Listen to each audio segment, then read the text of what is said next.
नमस्कार दोस्तों, मैं आप सभी का आपके YouTube चैनल स्पाई ट्यूटोरियल में स्वागत करता हूं।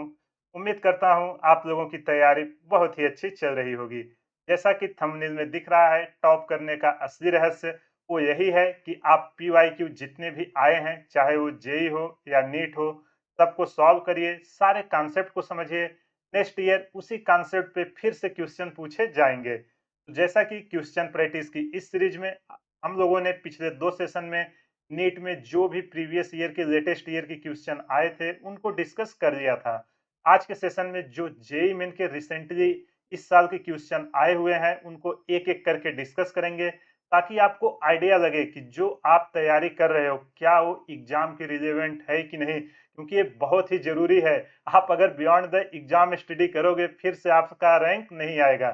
तो चलिए बिना टाइम वेस्ट किए हुए सेशन स्टार्ट करते हैं। बस आपसे एक रिक्वेस्ट है कि जैसे ही क्वेश्चन डिस्प्ले पे आए, आप वीडियो को पॉज करना और उसको तब तक सॉल्व करना जब तक उसमें से चारों ऑप्शन में से कोई एक ऑप्शन मैच ना हो जाए। क्योंकि यार अगर आप अभी से एग्जाम जैसी प्रैक्टिस नहीं करोगे, एग्जाम में भी क्वेश्चन नहीं बनेंगे। तो चलिए बिना टाइम वेस्ट किए हुए सेशन स्टार्ट करते हैं। और ये रहा डिस्प्ले पे पहला क्वेश्चन, जो जेईई मेन 2024 में इसी साल पूछा गया है। वीडियो को पॉज करिए, शुरू हो जाइए। आई होप आपने ट्राई कर लिया होगा। अगर आपसे सॉल्व हो गया तो बहुत ही अच्छी बात, नहीं हुआ मैं कर रहा हूँ। और देखिए कि कहाँ पे आपसे गलतियां हो रही हैं। देखो यार, हम क्वेश्चन इसीलिए प्रैक्टिस करते हैं कि जो हमारी मिस्टेक्स हो रही हैं वो हम रिड्यूस कर सकें, ताकि वो मिस्टेक्स हमारी एग्जाम में ना हो। और इन सारे क्वेश्चन के थ्रू मैं आपको सारे कॉन्सेप्ट भी रिवाइज कराऊंगा। तो चलिए इस क्वेश्चन को रीड करते हैं। एक बहुत ही इजी क्वेश्चन है पैरेलल प्लेट कैपेसिटर का। क्या बोल रहा है? A capacitor is made of a flat plate of area A and a second plate having a stair like structure as shown in figure. If the area of each stair is a by 3 and the height is d, the capacitance of the arrangement is। देखो यार, ये कितना easy question था। ये बोल रहा है कि आपके पास कोई एक एक प्लेट है, ठीक? ये एक प्लेट है हमारे पास। अब इसके बाद देखो, ये अलग-अलग स्टेयर्स शेप में 3 डिफरेंट डिफरेंट टाइप के प्लेट दिए हुए हैं।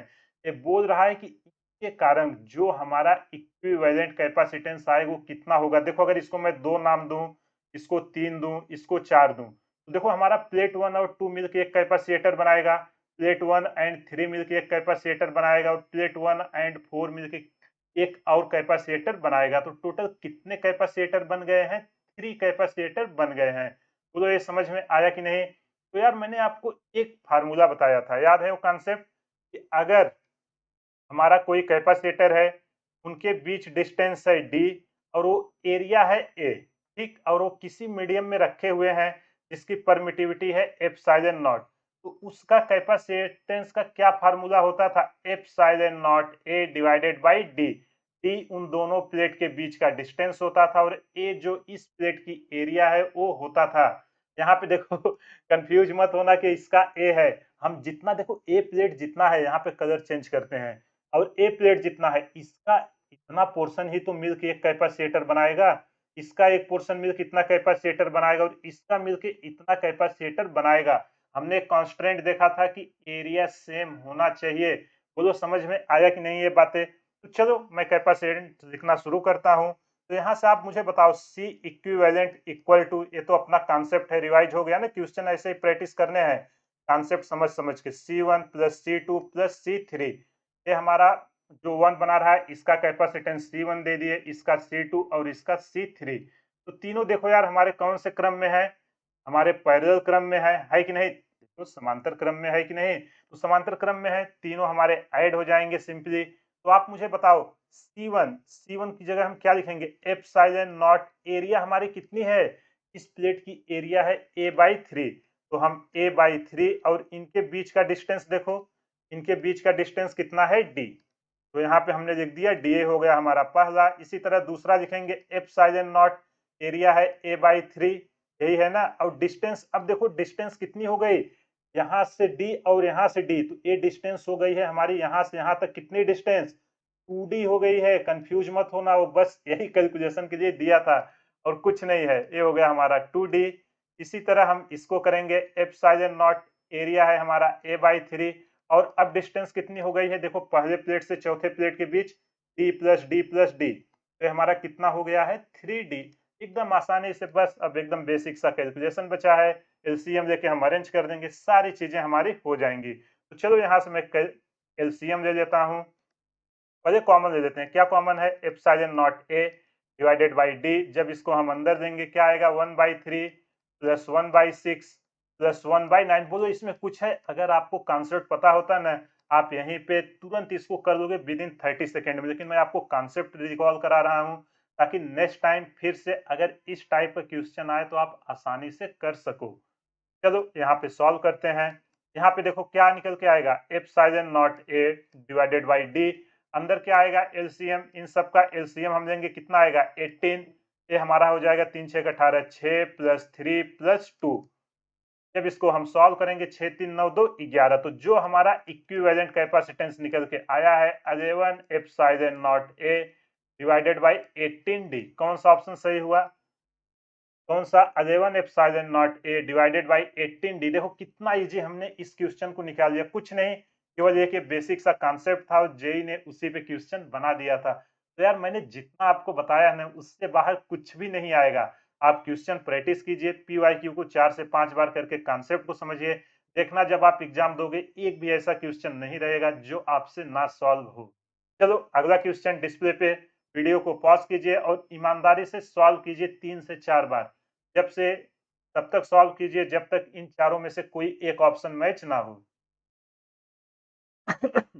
आई होप आपने सॉल्व कर लिया होगा। अगर आपसे सॉल्व हो गया तो बहुत ही अच्छी बात, नहीं सॉल्व हुआ मैं कर रहा हूं, और देखिए कि कहाँ पे मिस्टेक्स हो रही है, उस मिस्टेक्स को लिखिए और जाके कॉन्सेप्ट को फिर से सीखिए, क्योंकि ऐसे ही करते करते मिस्टेक्स रिड्यूस होगी, एक बार में कुछ नहीं होने वाला है। थ्योरी रट रट के कुछ नहीं होगा, जितना ज्यादा क्वेश्चन सॉल्व करोगे, क्योंकि यार एग्जाम में 95% न्यूमेरिकल आएंगे, तो उसकी अभी से प्रैक्टिस करिए। चलो ये कह क्या रहा है, a capacitor has air as dielectric medium and two conducting plates of area 12 centimeter square and they are 0.6 metre apart। ये क्या बोल रहा है कि हमारा कोई एक कैपेसिटर है, चलो जो बोला हमने यहाँ पे लिख दिया, ये एक दूसरे से कितने दूरी पर रखे हुए हैं, 0.6 मीटर की दूरी पर रखे हुए हैं। और क्या इंफॉर्मेशन है, एरिया दिया है, तो चलो कोई ना, वो एकदम आराम से जो हमको दिया है वैसे आराम आराम से आप करो, देखो क्वेश्चन गलत होगा ही नहीं। आप अभी प्रैक्टिस कर रहे हो, अच्छे से कीजिए, नहीं तो एग्जाम में फिर से क्वेश्चन नहीं बनेगा। ठीक, आगे क्या बोल रहा है, when a slab of dielectric, याद आया ना कि अगर हम कोई डाइलेक्ट्रिक स्लैब को इस प्लेट के बीच इंसर्ट करते थे तो हमारा कैपेसिटेंस क्या आता था, हमने प्रूफ के साथ उसका एक फार्मूला निकाला था और उसी पे क्वेश्चन पूछा है। क्या बोल रहा है, when a slab of dielectric having area 12 centimetre square and 0.6 centimeter thickness is inserted between the plates, one of the conducting plates has to be moved by 0.2 centimeter to keep the capacitance same as in previous case, the dielectric constant of the slab is। देखो यार ये कह रहा है कुछ नहीं है, ये बोल रहा है हमारा एक ये था जो एक मीडियम एप्सिलॉन नॉट ए पे रखा हुआ था और इसकी कैपेसिटेंस थी। अभी क्या किया है, कैपेसिटेंस हमारा वही है, अब इसके बीच में इसने एक डाया इलेक्ट्रिक इंसर्ट करा दिया। चलो ठीक है, कोई ना, हम एक डाया इलेक्ट्रिक इंसर्ट करा दे रहे हैं। इसने एक डाया इलेक्ट्रिक इंसर्ट करा दिया, कितने की, देखो डाया इलेक्ट्रिक की थिकनेस दिया हुआ है 0.6 सेंटीमीटर की, और एक कंडक्टिंग प्लेट को कितना दूर मूव करा दिया है, एक कंडक्टिंग प्लेट को जीरो, ये इधर से पूरा भरा हुआ है, 0.2 सेंटीमीटर मूव करा दिया है। इसकी एरिया दिया हुआ है 12 सेंटीमीटर स्क्वायर। आपसे पूछ रहा है कि इस केस में जो हमारा कैपेसिटेंस है वो अभी भी सी ही है। वो तो समझ में आया कि नहीं, तो आपसे पूछ रहा है जो ये हमने डाया इलेक्ट्रिक इंसर्ट कराया इसका डाया इलेक्ट्रिक कांस्टेंट क्या होगा, बोलो समझ में आया कि नहीं। देखो यार ये कितना इजी क्वेश्चन है, अगर आपको याद होगा हमने एक फार्मूला आपको बताया था कि अगर, यहाँ पे करके दिखाऊं कॉन्सेप्ट, अगर हमारा कोई कैपेसिटेंस सी होता था, ठीक, उसके बीच हम कोई एक डाया इलेक्ट्रिक कांस्टेंट या स्लैब टी थिकनेस का इंसर्ट करा देते थे और वो एक दूसरे से डी दूरी पर रखा होता था, तो हमारा क्या होता था इसका कैपेसिटेंस, इसका कैपेसिटेंस जो हमारा आता था इसका एरिया होता था ए। ठीक, ये हमारा आता था epsilon naught A divided by D minus T plus T by के। टी हमारा क्या है, जो हमारा डाया इलेक्ट्रिक स्लैब डाले हैं उसकी थिकनेस है। बस एक बार हमें यहाँ पे निकालना, और यहाँ पे क्या होता है, C equal to epsilon naught A divided by D. बस इन्हीं दोनों को इक्वल करके वैल्यू पुट करनी है, आंसर निकल आएगा और कुछ बचा ही नहीं है। देखो अगर ये पूरी डी है तो ये इसके बीच का डिस्टेंस होता था डी माइनस टी। वो जो चीजें याद आई कि नहीं कॉन्सेप्ट, देखो ऐसे ही सॉल्व करना है। आप पी वाई क्यू लगाने का मतलब ये नहीं जस्ट क्वेश्चन सॉल्व करें, उसके कॉन्सेप्ट को सीखो, पोस्टमार्टम कीजिए कि किस टाइप के और क्वेश्चन बन सकते हैं। बोलो यहाँ तक कुछ भी डाउट अगर किसी को हो, सॉल्व करना शुरू करें। चलो अब देखो दोनों केस में क्या है, हमारा सी इज सेम। अगर हमारा सी सेम है तो यहाँ पे हम क्या लिख सकते हैं, epsilon naught A divided by D, जो इनके बीच का डिस्टेंस था, इक्वल टू इधर एप्सिलॉन नॉट ए, यही आएगा ना D minus T plus T by के। डी माइनस टी, देखो D minus T total distance कितना है, टोटल है 0.8, 0.6 प्लस 0.2, और इसमें से स्लैब की थिकनेस को माइनस कर देना है, वही डिस्टेंस है डी माइनस टी। तो 0.8 में से 0.6 माइनस करोगे कितना आएगा, 0.2, वही आएगा कि नहीं। तो इसको सॉल्व करते हैं, इधर से ये टर्म हमारा कैंसिल हो गया, हुआ कि नहीं। अब इसको हम रिवर्स ले लेते हैं, रेसिप्रोकल। तो यहाँ से हमारा डी इक्वल टू आया टी बाई के, यही आया ना, और ये डिस्टेंस हमारी डी माइनस टी, ये हमारे कितनी आ गई है 0.2। देखो सारी वैल्यू हमको पता है, केवल के अननोन है। यहाँ पे देखो डिस्टेंस कितनी है, ये है हमारा डी, यहाँ पे डिस्टेंस है हमारी 0.6, और टी की भी वैल्यू हमको पता है 0.6। यहाँ पे हमारा के आ जाएगा प्लस 0.2, के ही अननोन है तो 0.6 बाई के इक्वल टू, इधर हमारा क्या आ जाएगा, 0.6 में से 0.2 गए, ये हमारा क्या निकल के आएगा 0.4। यहाँ से हमें के की वैल्यू चाहिए तो के इक्वल टू हमारा निकल के आ जाएगा 0.6 डिवाइडेड बाई 0.4। 6/4 जब इसको हम डिवाइड करेंगे 3/2, ये हमारा निकल के आएगा 1.5। तो कितना इजीली हमने इस क्वेश्चन को कर लिया, कुछ करना था कुछ नहीं, केवल एक कॉन्सेप्ट आपको पता होता कि जब हम डाया इलेक्ट्रिक स्लैब कोई इंसर्ट करते हैं तो कैपेसिटेंस हम कैसे निकालते हैं, दोनों को इक्वल करना था और हमारा आंसर निकल के आ गया। आई होप आपको ये क्वेश्चन समझ में आ गया होगा। अगर कहीं भी कुछ भी डाउट हो, वीडियो को पॉज कीजिए, एक बार फिर से देखिए, सारा डाउट क्लियर हो जाएगा। देखो यार जेईई में ऐसे ही क्वेश्चन पूछे जाते हैं, आप कॉन्सेप्ट अच्छे से तैयार कीजिए, पीवाईक्यू कीजिए, उससे ज्यादा कुछ भी करने की जरूरत नहीं है। मैं आपको गारंटी दे रहा हूँ आपकी एक अच्छी रैंक आ जाएगी। एग्जाम होगा मैं आपको दिखाऊंगा, देखो सारे क्वेश्चन हमारे नोट से ही आए रहेंगे, ठीक है।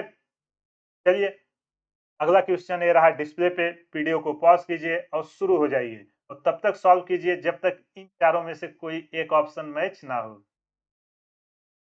आई होप आपने सॉल्व कर लिया होगा। अगर आपसे सॉल्व हो गया तो बहुत ही अच्छी बात, नहीं हुआ मैं कर रहा हूं, और देखिए कि कहां पे गलती हुई। देखो यार एक कितना इजी क्वेश्चन पूछा है, कुछ नहीं है, आपने केवीएल और केसीएल रीड किया होगा ना, जस्ट उसी का एप्लीकेशन है, और आरसी सर्किट है। अभी आगे हम करंट स्टडी करेंगे ना, वहां पे आरसी सर्किट ये सब आएगा, लेकिन आपको कोई भी यहाँ पे डाउट नहीं होगा, हम कैपेसिटेंस में भी आराम से उसको अप्लाई कर देंगे। देखो ये कह क्या रहा है, a galvanometer G of 2 ohm resistance is connected in the given circuit. The ratio of charge stored in C1 and C2. तो यार ये हमसे क्या बोल रहा है, हमारा एक एक गैल्वेनोमीटर लगा हुआ है, ठीक है। ये हमसे बोल रहा है दो कैपेसिटर लगे हैं, एक 4 माइक्रोफैरेड का, एक 6 माइक्रोफैरेड का। जब एक बैटरी से अटैच किए गए हैं तो ये पूछ रहा है कि कुछ ना कुछ तो करंट बहेंगे इसमें, तो ये पूछ रहा है कि में कितना चार्ज स्टोर हुआ है वो आपको बताना है। तो यार जैसे ही चार्ज आया, हमें तो एक ही फार्मूला पता है, C equal to Q by V. तो यहाँ से Q इक्वल टू हमें क्या चाहिए, C, V को ही हम डेल्टा भी बोलते थे, C इंटू डेल्टा भी। अब यार हमें तो कैपेसिटेंस दिया हुआ है, किसी तरह अगर इसके अक्रॉस हम पोटेंशियल डिफरेंस निकाल ले तो हमारा काम हो जाएगा। देखो एग्जाम में ऐसे ही क्वेश्चन आप भी प्रैक्टिस कर रहे हो ना, ऐसे ही प्रोसीड करना है कि आपको क्या पूछा है पहले वो समझ में आना चाहिए। तो चलो हम इसका सॉल्यूशंस निकालना शुरू करते हैं। यार यहाँ से एक बैटरी दी है, मान लेते हैं इसका करंट इस डायरेक्शन में जाएगा आई, ठीक। बैटरी है, प्लस डायरेक्शन में करंट जाएगी। बोलो यहाँ तक कुछ भी डाउट। अब यार जब यहाँ से करंट आया, ठीक, दो पार्ट में डिवाइड होगा, एक इधर जाएगा एक इधर, ठीक। देखो जब ये कैपेसिटर में जाना शुरू करेगा, कैपेसिटर चार्ज होगा चार्ज होगा चार्ज होगा, लेकिन एक ऐसा स्टेज आएगा जब हमारा कैपेसिटर फुली चार्ज हो जाएगा, उसको बोलते हैं स्टेडी स्टेट, मतलब अब वो उससे ज़्यादा चार्ज स्टोर कर ही नहीं सकता। और जब वो केस आ जाता है तो हमारा उस कैपेसिटर के अलोंग कोई भी करंट फ्लो नहीं होता है। बोलो ये बात समझ में आई कि नहीं? Steady state. तो जब यार ये स्टेडी स्टेट हो जाएगा तो यहाँ पे तो कोई करंट नहीं फ्लो करेगा, यहाँ पे भी कोई करंट नहीं फ्लो करेगा। करंट हमारा कैसे जाएगा? देखो इधर से आएगा, मैं रेड कलर से दिखा रहा हूँ। यहाँ से आएगा इधर, फिर इधर घूम जाएगा गैल्वेनोमीटर से होते हुए और यहाँ से निकल जाएगा। इन दोनों सर्किट में कोई भी करंट नहीं जाएगा, जो मैं क्रॉस मार रहा हूँ। क्यों? क्योंकि स्टेडी स्टेट आ गई है, कैपेसिटर हमारा फुली चार्ज हो गया है और गैल्वेनोमीटर का रेजिस्टेंस हमको कितना दिया हुआ है? 2 ओम। तो चलो यहाँ पे मैं कॉन्सेप्ट लिख भी देता हूँ कि जब हमारा स्टेडी स्टेट में होता है, इन स्टेडी स्टेट कैपेसिटर हमारा क्या होता है? फुली चार्ज हो जाता है। इन स्टेडी स्टेट कैपेसिटर हमारा फुली चार्ज हो जाता है और जो हमारा कैपेसिटर है जब वो फुली चार्ज हो गया कोई करंट नहीं जाएगा तो हमारा कैसा बिहेव करेगा? Capacitor behave as a open circuit, as a open circuit. जहां भी स्टेडी स्टेट आए कैपेसिटर में तुरंत समझ जाने का कि उसमें से कोई भी करंट नहीं जाएगा या फुली चार्ज रहे। तो चलो इसको हम फिर से बनाते हैं।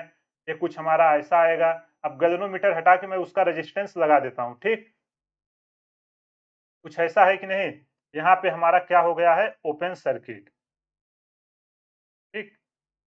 1 मिनट, इसको डायग्राम को थोड़ा और मॉडिफाई करते हैं। ये है हमारा यहाँ पे कैपेसिटर जो था वो हमारा कैसा बिहेव कर रहा है? Open circuit. इधर भी जो हमारा कैपेसिटर था वो कैसा बिहेव करने लगा? Open circuit. इधर हमारा ये सब दिया हुआ था, यहाँ पे एक बैटरी लगी हुई थी। अब यार आपको क्या चाहिए? अगर किसी तरह हमें करंट मिल जाता, अगर किसी तरह हमें करंट मिल जाता तो हमारा यहाँ पे कितना पोटेंशियल ड्रॉप हो रहा है इन पॉइंट पे, तो क्या हम नहीं निकाल लेंगे इसके अक्रॉस? आराम से निकाल लेंगे। तो यहाँ पे देखो इसकी वैल्यू दी है 4 ओम, 2 ओम एंड 6 ओम। तो मैं कॉन्सेप्ट समझा रहा हूँ, अच्छे से करिएगा क्योंकि एक बार एक क्लियर हो गया ना, एग्जाम में इस टाइप के क्वेश्चन आप पीवाईक्यू देखना भर भर के आए हुए हैं, इसलिए मैं इतना टाइम लेके आपको एक्सप्लेन कर रहा हूँ। तो देखो करंट हमारा यहाँ से चला आई, यहाँ से इस तीनों हमारे कैसे हैं? ये तो सर्किट ओपन है, तीनों हमारे सीरीज में है। जो हमारा आर इक्विवेलेंट आया, जो हमारा आर इक्विवेलेंट आया 4 प्लस 2 प्लस 6 कितना आ गया है? ये आ गया हमारा 12 ओम। अब हमको करंट चाहिए, ये बैटरी हमको दिया हुआ है V इक्वल टू 6 वोल्ट। तो हमें current I equal to Ohm's law V by R, यही होता है ना V बाई आर। तो V हमारा है 6, R है 12, ये हमारा कितना आ जाएगा? 1/2 एम्पियर। बोलो यहाँ तक अगर आपको कुछ भी डाउट हो, या हमारा I इक्वल टू निकल के आया 0.5 एम्पियर। एक आंसर हमारा जैसे ही करंट आया। अब आपको याद होगा केवीएल। अब जो हमारा करंट है इस डायरेक्शन में अगर हम जाएंगे तो यहाँ पे कितना आएगा? यहाँ पे चलो हम, यहाँ पे हमारा कितना आ रहा है? देखो ये है 6, अगर ये पॉजिटिव है ये निगेटिव, तो यहाँ पे हमारा कितना आएगा? 6 और इधर पे हमारा आएगा 0। अब यार केवीएल हमारा बोलता है कि जो करंट इधर से जा रहा है इस रेजिस्टेंस के अलोंग कितना पोटेंशियल ड्रॉप होगा? जो हमारा पोटेंशियल ड्रॉप इस रेजिस्टेंस के अलोंग होगा कितना होता है? I into R. Potential drop हमारा रेजिस्टेंस के अलोंग कितना होगा? यहाँ पे लिख दे रहा हूँ। देखो ये सब बहुत ही बेसिक बेसिक कॉन्सेप्ट है, इन स्टूडेंट लोग को समझ में नहीं आती। I इंटू आर यही होता है ना। तो करंट है हमारा 1/2, आर कितना है? 4। तो यहाँ पे हमारा कितना वोल्ट का ड्रॉप हुआ है? यहाँ पे हमारा -2 वोल्ट का ड्रॉप हुआ है। तो यार अगर यहाँ पे 6 वोल्ट चला, यहाँ पे 2 वोल्ट गिरा, तो हमारा बचा यहाँ पे कितना? 4 वोल्ट बचा। बचा कि नहीं? बिल्कुल। हमें किसी तरह यहाँ पे भी पोटेंशियल पता चल जाए तो हमारा यहाँ पे पोटेंशियल डिफरेंस हम निकाल के चार्ज निकाल देंगे, इसीलिए ये सब चीजें कर रहे हैं। अब देखते हैं 2 ओम के अक्रॉस कितना होगा। तो 2 ओम के अक्रॉस कितना होगा पोटेंशियल ड्रॉप? अब देखो 2 ओम के अक्रॉस, 2 ओम के अक्रॉस, ठीक है। करंट हमारा कितना जा रहा है? करंट एक केवीएल लॉ है कि हमारा जो करंट जितना इस सर्किट से जाएगा V equal to I R, उतना पोटेंशियल ड्रॉप होता चला जाएगा। आएगा 1/2 इंटू कितना है? 2। तो ये आ जाएगा हमारा 1 वोल्ट। यहाँ पे पोटेंशियल कितना ड्रॉप हुआ है? -1 वोल्ट का। यहाँ पे जब ये -1 वोल्ट का हुआ, यहाँ से 4 वोल्ट था, यहाँ पे 1 वोल्ट का ड्रॉप हुआ, तो यहाँ पे कितना आया है? 3 वोल्ट। अब देखो यार हमें हर टर्मिनल पे पोटेंशियल पता चल गई है, अब तो हम आसानी से निकाल सकते हैं। तो आप मुझे बताओ, अगर ये हमारा 4 माइक्रोफैरड है, ये हमारा 4 माइक्रोफैरड है और ये हमारा 6 माइक्रोफैरड है कि नहीं? इसको मैं कैपेसिटर जैसा बना दे रहा हूँ। तो आप मुझे बताओ 4 माइक्रोफैरड के अक्रॉस पोटेंशियल डिफरेंस कितना होगा?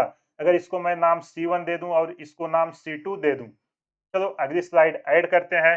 तो जो हमारा पोटेंशियल डिफरेंस अक्रॉस P1 आएगा, ये हमारा कितना आएगा देखो, यहाँ पे 6 वोल्ट है, यहाँ पे 3 वोल्ट है, तो ये हमारा आएगा 6 माइनस 3, ये आएगा हमारा 3 वोल्ट। इसी तरह हमारा पोटेंशियल डिफरेंस अक्रॉस C2 के अक्रॉस हमारा कितना आएगा, देखो ऐसे ही करना है जब भी गैल्वेनोमीटर में आए कुछ भी पूछे। यहाँ है 4 वोल्ट, यहाँ है 0 वोल्ट, तो ये हमारा आ जाएगा 4 माइनस 0, ये निकल के आया 4 वोल्ट। अब हमसे क्या पूछा है, चार्ज। तो हमें चार्ज क्या होता है, Q इक्वल टू C होता है कि नहीं, बिल्कुल यही होता है। तो हमें सारी चीजें पता है, तो चलो हम Q1 निकाल देते हैं। Q1 इक्वल टू C1 हमारा कितना है, 4 माइक्रोफेरेड, और V है हमारी 3, तो ये हमारा कितना आ जाएगा, 12 माइक्रो कूलम, यही आएगा ना। इसी तरह हमारा Q2 हम निकालेंगे। Q2 हमारा कितना आया है, देखो आराम से, ये है हमारा 4 वोल्ट और हमारा कैपेसिटेंस है 6, तो ये आ जाएगा हमारा 24 माइक्रो कूलम। अब इसका हमें रेशियो पूछा था Q1 बाई Q2 का।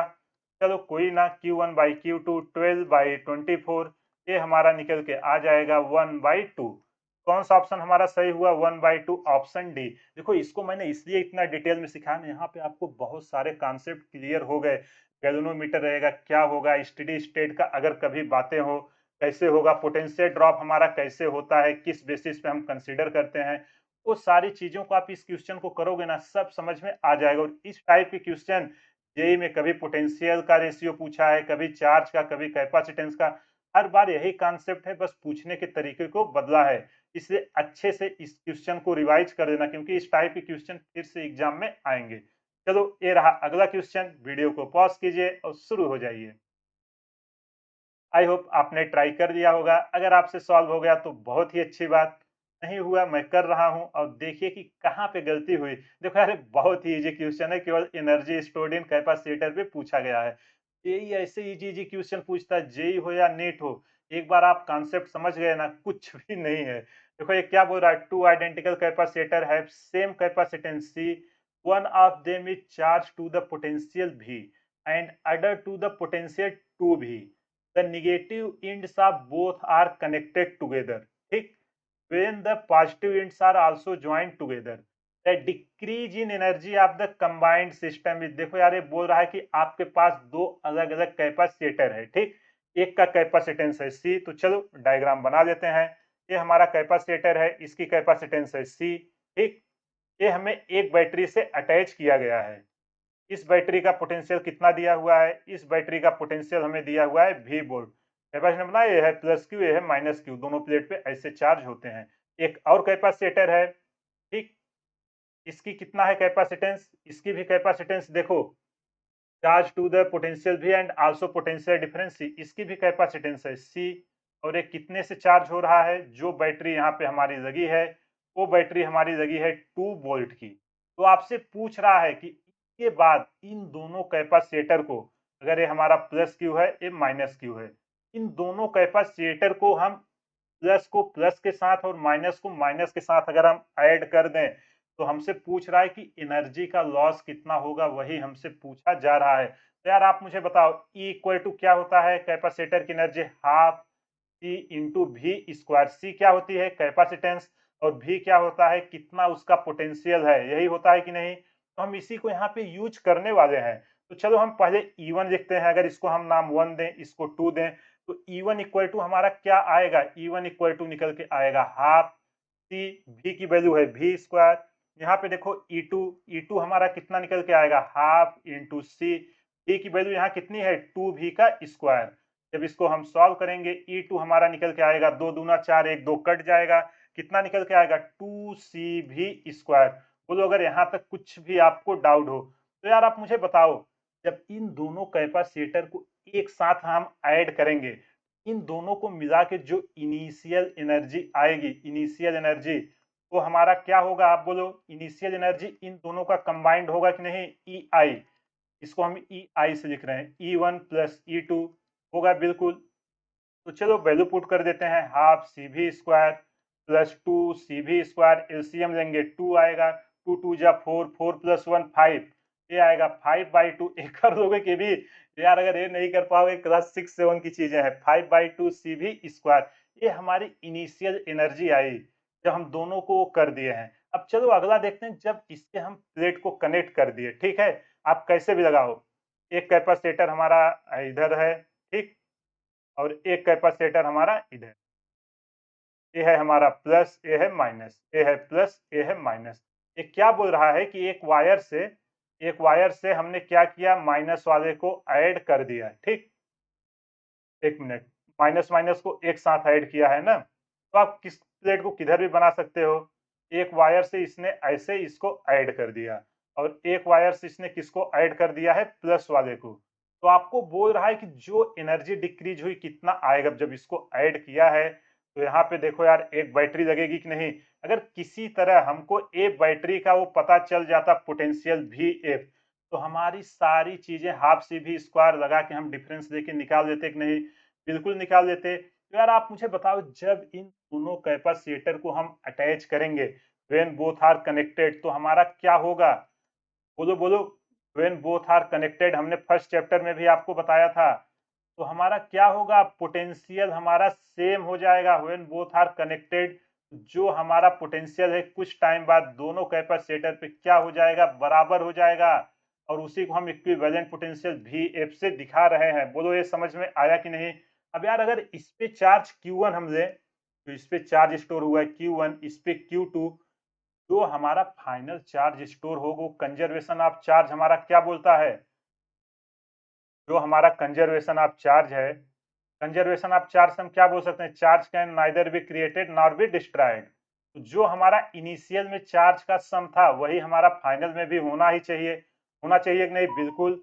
तो यहाँ से मैं Q1 plus Q2 equal to Q final लिख सकता हूँ कि नहीं? बिल्कुल लिख सकता हूँ। अब चलो यार, Q इक्वल टू कैपेसिटर में Q इक्वल टू क्या होता है? Q इक्वल टू C भी होता है कि नहीं? यही होता है। Q इक्वल टू C भी आप चाहे स्मॉल में लिखो चाहे कैपिटल में। तो चलो हम वैल्यू यहाँ पे पुट करते हैं। तो हम स्टार्टिंग में इसको डाल देते हैं, C इंटू भी प्लस C। दूसरे की बैटरी कितनी लगी थी इनिशियल में? देखो 2 वोल्ट की थी, तो C इंटू टू भी इक्वल टू इधर equivalent capacitance C plus C कितना हो जाएगा? 2C। और हमारी जो फाइनल है हमने कितना माना है? VF। बोलो ये समझ में आया कि नहीं? अरे यार, यहाँ चार्ज है C भी, यहाँ C इंटू भी की वैल्यू 2 भी थी, यहाँ फाइनल, तो दोनों हमारे क्या हो गए हैं? पैरेलल में हो गए हैं। पैरेलल में है कि नहीं? अरे इसी डायग्राम को आप ऐसे बना सकते हो। देखो समझ में आया कि नहीं? अगर ये दोनों हमारे प्लस प्लस हैं, जो हमने वहां पे किया, ये हमारे माइनस माइनस हैं, इनको हमने ऐसे अटैच करके और यहाँ पे बैटरी लगा दी है। ये सब आपको मैंने सिखाया था बनाना, याद है कि भूल गए? यहाँ पे एक हमने बैटरी लगा दी है, इसका हम फाइनल पोटेंशियल निकाल रहे हैं। तो अगर इस पे चार्ज Q1 था, Q2 था, तो जो फाइनल आएगा वो इसी दोनों का तो कंबाइंड आएगा, वही यहाँ पे किया हूँ। बोलो समझ में आया कि नहीं?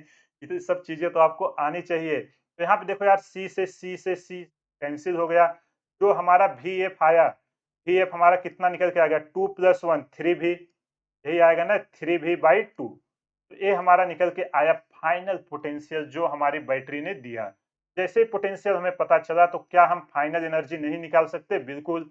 ई फाइनल इक्वल टू, अब देखो हमारे कितनी कैपेसिटर यहाँ पे लगे हुए हैं। यहाँ पे जो हमारे इक्विवेलेंट है, 2 कैपेसिटर लगे हैं, तो हमें दोनों की एनर्जी चाहिए। स्टूडेंट लोग, यहीं पे गलती होती है, इस चीज को ध्यान रखना। 2 इंटू हाफ सी भी एफ स्क्वायर। तो 2 से 2 हमारा कैंसिल हो गया। सी हमारा क्या है? दोनों का, अरे 2 थे इसीलिए हमने 2C ना इक्वल टू लिख दिया था उसका। चाहे आप C1 प्लस C2 कर दे, चाहे वो यहीं पे गलती करते हैं तो उसको मत करना, ठीक है? तो यहाँ पे जब हम डालेंगे वैल्यू, तो हमारी कितनी निकल के आएगी? 2 से 2 कैंसिल हो गया है। C इंटू 3/2 इंटू भी का स्क्वायर। जब इसको हम सॉल्व करेंगे, ई फाइनल हमारा निकल के आएगा 3 त्रिका 9/4 C इंटू भी स्क्वायर। ये हुआ हमारा फाइनल। अब हमसे एनर्जी का डिफरेंस पूछ रहा है, डेल्टा ई। इसको हम क्या लिख सकते हैं? Delta E, E initial minus E final. चलो यहाँ पे हम वैल्यू पुट करते हैं, delta E equal to E initial. E initial हमारी कितनी है? ई इनिशियल हमने यहाँ पे निकाला था, कितना निकाला था? 5/2 सी भी स्क्वायर ना, तो यहाँ पे 5/2 सी भी स्क्वायर। और फाइनल एनर्जी हमारी कितनी आई है? 9/4 सी भी स्क्वायर। जब हम एलसीएम लेंगे 1/4, 5 दूना 10, 10 में से 9 गए 8। जो हमारी चेंज इन एनर्जी आएगी डेल्टा ई, ये हमारी निकल के आएगी 1/4 इंटू सी भी स्क्वायर। ये रहा आंसर। तो अगर कभी भी एनर्जी दे के कुछ भी पूछे, तो क्या आप निकाल सकते हो कि नहीं? कौन सा आया है 1/4 CV स्क्वायर, एकदम आसानी से निकाल सकते हो। देखो मैंने पूरा कॉन्सेप्ट यहाँ पे रिवाइज करा दिया कि एनर्जी हम कैसे निकालते हैं, वैल्यू कैसे पुट करते हैं, एक दूसरे को कनेक्ट करेंगे क्या बनेगा, कंजर्वेशन ऑफ चार्ज। इससे हार्ड क्वेश्चन हर एग्जाम में आ ही नहीं सकता। इसलिए जितना मैं करा रहा हूँ अच्छे से कीजिए, डेफिनेटली आपकी एक अच्छी रैंक आ जाएगी। ठीक है, चलो अगर नहीं समझ में आया ना, वीडियो को पॉज करना और 2 से 3 बार समझना, जाके कॉन्सेप्ट को देखना, ऑटोमेटिक सारे क्वेश्चन आपको समझ में आ जाएंगे। क्यू को सॉल्व करो, कॉन्सेप्ट को समझो, क्वेश्चन सॉल्व करना इंपॉर्टेंट नहीं है, कॉन्सेप्ट को समझना इंपॉर्टेंट है। चलो ये रहा अगला क्वेश्चन डिस्प्ले पे, वीडियो को पॉज कीजिए और खुद से ट्राई कीजिए।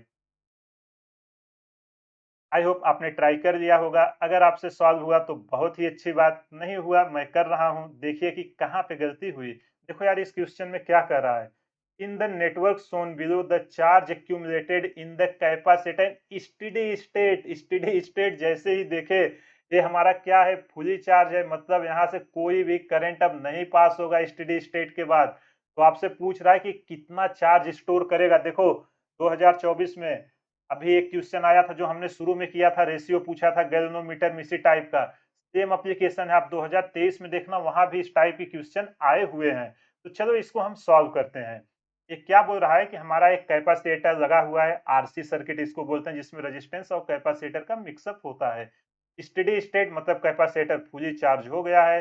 तो पूछ रहा है कि कितना चार्ज स्टोर किया, उसको हम कैसे निकालेंगे। तो चलो यार यहाँ पे मैं लिख देता हूँ, स्टेडी स्टेट में हमारा कैपेसिटर क्या बिहेव करता है, इन स्टेडी स्टेट डायग्राम अब नहीं बनाएंगे, in steady state capacitor behave as open circuit, यही होता है ना, capacitor behave as open circuit. बोलो समझ में आया कि नहीं। अब जैसे ही ओपन सर्किट हमको दिखा, पहले हमें क्या चाहिए, हमें चाहिए करंट। इसी तरह हमारा करंट अगर निकल आएगा तो इसके अलोंग कितना पोटेंशियल ड्रॉप होगा हम निकाल लेंगे कि नहीं, एकदम आसानी से निकाल लेंगे। और जैसे ही हमारा पोटेंशियल ड्रॉप आया तो हम Q इक्वल टू सी भी लगा के निकाल लेंगे कि नहीं, एकदम आसानी से निकाल लेंगे। तो चलो हम उसी वैल्यू को यहाँ पे किसी तरह वो निकालने की कोशिश करते हैं। आप मुझे बताओ जब ये ओपन सर्किट हो जाएगा तो ये सारे रेजिस्टेंस हमारे कितना होगा, इक्विवेलेंट रेजिस्टेंस आप बोलो। अगर ये हमारा ओपन सर्किट हो गया है तो ये सब हमारे रेजिस्टेंस कितने होंगे, इक्विवेलेंट। जब आप इसका इक्विवेलेंट में निकाल लोगे यार, जब ये ओपन हो गया कुछ जाएगा ही नहीं, इसमें तो कोई करंट नहीं जाएगा ना। जब हो गया तो ये 6 और 4 कितना हो जाएगा, 10। आर इक्विवेलेंट 10 ओम होगा और आई इक्वल टू क्या होता है, वी बाई आर। तो आई इक्वल टू होगा हमारा वी बाई आर इक्विवेलेंट। तो हमारा जो भी है वो है 3 और आर इक्विवेलेंट हमारा निकल के आया है 10 ओम। ये हो जाएगा हमारा करंट जो इसके अलोंग फ्लो करेगा, यहाँ से शुरू होगा। वो तो समझ में आया कि नहीं। अब यार इसके अलोंग कितना पोटेंशियल ड्रॉप हो रहा है इस रेजिस्टेंस के अलोंग, तो हम इस देखो ये जो यहाँ पे गई है रेड कलर से दिखा रहे हैं इसके अलोंग, तो क्या हम नहीं निकाल सकते। तो इसके अलोंग पोटेंशियल ड्रॉप होगा वही यहाँ पे होगा, क्योंकि इसके बाद कोई रेजिस्टेंस नहीं लगा है कि नहीं। तो यहाँ पे जो पोटेंशियल ड्रॉप है delta V C equal to I into R मैं लिख सकता हूँ नहीं, बिल्कुल। तो यहाँ पे जो हमारा कैपेसिटर के लॉन्ग आया आई की वैल्यू हमारी कितनी है 3/10, और कौन से रेजिस्टेंस के लॉन्ग निकाल रहे हैं, इस रेजिस्टेंस के लॉन्ग। तो ये आ जाएगा हमारा 6। जब यहाँ पे हम सॉल्व करेंगे तो हमारा कितना आ जाएगा, 6 त्रिक 18/10। तो 10 से डिवाइड करेंगे 1/8 वोल्ट। अब जैसे ही हमें पोटेंशियल चाहिए था, कैपेसिटेंस हमें पता थी 4 माइक्रोफेरेड, तो क्या हम चार्ज एक्यूमुलेटेड नहीं निकालेंगे, Q इक्वल टू सी भी। यहाँ से C हमें पता है 4 माइक्रोफेरेड, यूनिट का ध्यान रखना 4 माइक्रोफेरेड इंटू 1.8 वोल्ट। यहाँ पे जब हम Q निकालेंगे 18 चौक 72, ए निकल के आएगा 7.2 माइक्रो कूलाम। क्या आया 7.2 माइक्रो कूलाम। कौन सा ऑप्शन सही हुआ, ऑप्शन बी। तो कितना इजी हमने इस क्वेश्चन को कर दिया, बस आपको इसी बात का ध्यान रखना था स्टेडी स्टेट पे क्या होगा कैसे होगा। समझ में आया कि नहीं। इस टाइप के क्वेश्चन देखो बार बार पूछे जा रहे हैं स्टेडी स्टेट का, इसलिए आप अच्छे से तैयार करके रखना। पोटेंशियल कैसे ड्रॉप होता है, आई इंटू आर। मानो यहाँ से आपने 3 चला, जितना करंट जाएगा वो करंट तो पास करेगा ही ना, जितना करंट जाएगा वहां से अपना पोटेंशियल उतना ड्रॉप करेगा। हमने उसको लगाया और आसानी से निकाल दिया। आई होप आपको ये समझ में आ गया होगा। अगर कहीं भी कुछ भी डाउट है वीडियो को पॉज कीजिए, एक बार फिर से देखिए, सारा डाउट क्लियर हो जाएगा। चलो डिस्प्ले पे ये रहा आखिरी क्वेश्चन आज का। ये भी जेईई मेन 2024 में आया हुआ है। मैक्सिमम लोग यहाँ पे क्वेश्चन गलती करते हैं। क्वेश्चन को ध्यान से रीड करिएगा, तुरंत इसका आंसर आ जाएगा। आई होप आपने ट्राई कर लिया होगा। अगर आपसे सॉल्व हुआ तो बहुत ही अच्छी बात, नहीं सॉल्व हुआ मैं कर रहा हूँ। देखिए कि कहाँ पे आपसे गलती हुई। देखो ये कह क्या रहा है, a capacitor of capacitance C is charge to a potential V. The flux of the electric field through a close surface enclosing the positive plate of the capacitor. देखो केवल ये पॉजिटिव प्लेट इनक्लोज हुआ है। गलतियां मैं बता रहा हूँ ना कैसे होती है। देखो जैसे आपका कैपेसिटर है, ये होता है हमारा प्लस, ये होता है हमारा माइनस। और हमारा गॉस लॉ क्या बोलता है कि अगर कोई सरफेस इनक्लोज्ड है तो उसके अंदर टोटल चार्ज ले लो, जो आएगा वो क्या यही होता है ना, phi E equal to Q net. जो हमारा गॉस लॉ था, कितना इलेक्ट्रिक फ्लक्स आएगा डिवाइडेड बाय एप्सिलॉन नॉट। तो स्टूडेंट लोग को लगता है प्लस क्यू है और ये हमारा माइनस क्यू है। ये प्लस माइनस हो जाएगा जीरो, तुरंत जीरो को टिक कर देता हूँ और आंसर गलत हो जाता है। यहाँ पे देखना कि कौन सा प्लेट इनक्लोज है, केवल पॉजिटिव प्लेट की बात कर रहा है। तो यहाँ पे हमारा कौन सा प्लेट इनक्लोज है, ये केवल हमारा पॉजिटिव प्लेट इनक्लोज है। अगर पॉजिटिव प्लेट पे चार्ज है हमारा क्यू, तो हमारा इधर से आएगी फ्लक्स लाइनें, इसके ऐसे चारों तरफ निकलेंगी कि नहीं, बिल्कुल ऐसे ही निकलेंगी। तो ये बताओ हमारा इस पे चार्ज कितना आएगा, अगर इसका कैपेसिटेंस सी है तो क्यू इक्वल टू क्या होता है, सी भी होता है कि नहीं, बिल्कुल यही होता है। चलो हम फ्लक्स निकालते हैं, phi E equal to Q plus Q है ना, डिवाइडेड बाई एप्सिलॉन नॉट। और इस प्लेट पे कितना चार्ज स्टोर होगा, कैपेसिटेंस इनटू इनके अलोंग पोटेंशियल डिफरेंस। ऐसे ही जाएगी ना इलेक्ट्रिक लाइन, इधर से ई, अगर इनके बीच डी है, v equal to E into D होता है कि नहीं। तो वो सब तो जब हम यहाँ पे पुट करेंगे तो ये हमारा निकल के आएगा सी भी डिवाइडेड बाई एप्सिलॉन नॉट। कौन सा ऑप्शन सही हुआ, सी भी बाई एप्सिलॉन नॉट। ऑप्शन भी देखो कितना इजीली हमने इस क्वेश्चन को कर दिया। लेकिन आपने अगर जरा से लापरवाही किया, पॉजिटिव बजाय केवल कैपेसिटर, सीधा आंसर जीरो टिक कर दोगे, जो आपको +4 मिलते हो -1 मिल जाएंगे। ठीक है, तो क्वेश्चन को केयरफुली रीड करना। क्वेश्चन को सॉल्व करते समय यूनिट का विशेष ध्यान रखना चाहिए कि हमसे क्या पूछ रहा है। अगर एक बार ये सब चीजें क्लियर हो गई तो आपकी गलती होने के चांसेस बहुत ही कम हो जाते हैं। तो ये रहे आज के कुछ इंपॉर्टेंट क्वेश्चन। अगले सेशन में हम ऐसे कुछ और इंपॉर्टेंट क्वेश्चन प्रैक्टिस करेंगे। तब तक आप ज्यादा से ज्यादा क्वेश्चन प्रैक्टिस कीजिए, क्योंकि यार एग्जाम में देखो न्यूमेरिकल ही आएंगे। मैं यहाँ पे आपको सारे कॉन्सेप्ट रिवाइज कराता हूँ, इसलिए इतना टाइम लगता है। आप इसको सॉल्व करोगे 1 मिनट के अंदर एक क्वेश्चन वहां पे आराम से हो जाएंगे। लेकिन उसके लिए अभी से प्रैक्टिस जारी रखिए। तो चलिए इसी के साथ आज का सेशन समाप्त करते हैं। कमेंट करके जरूर बताना वीडियो आपको कैसा लग रहा है, और यार ये अपने फ्रेंड को भी शेयर कीजिए, ताकि जितने भी स्टूडेंट इसको देखेंगे ना उतना बेनिफिट होगा। क्योंकि मेरा मोटो ही है कि कोई भी ऐसा स्टूडेंट ना छूटे जिसको पैसे के अभाव में क्वालिटी एजुकेशन नहीं मिल पाती है। और आपने देखा होगा कि जो भी जेईई या नीट का भी एग्जाम हुआ, सारे क्वेश्चन मेरे नोट से ही आए हैं। और नेक्स्ट टाइम मैं आपको गारंटी के साथ बोल रहा हूँ, जितना चैप्टर मैं कवर करूंगा, जो पीवाईक्यू करा रहा हूँ कॉन्सेप्ट ना, इन्हीं कॉन्सेप्ट पे फिर से क्वेश्चन आएंगे। एग्जाम होगा, मैं फिर से आपको प्लेलिस्ट बना के दिखा दूंगा कि देखो ये क्वेश्चन इस चैप्टर में हमने वहां पे डिस्कस किया था, वहां से पूछा गया है। ये क्वेश्चन को डिस्कस करके कॉन्सेप्ट को समझिए। चलिए इसी के साथ आज का सेशन समाप्त करते हैं। मिलते हैं अगले सेशन में एक नए क्वेश्चन के साथ। तब तक आप ज्यादा से ज्यादा क्वेश्चन प्रैक्टिस कीजिए, कॉन्सेप्ट सीखिए, रिवाइज करिए। Thank you.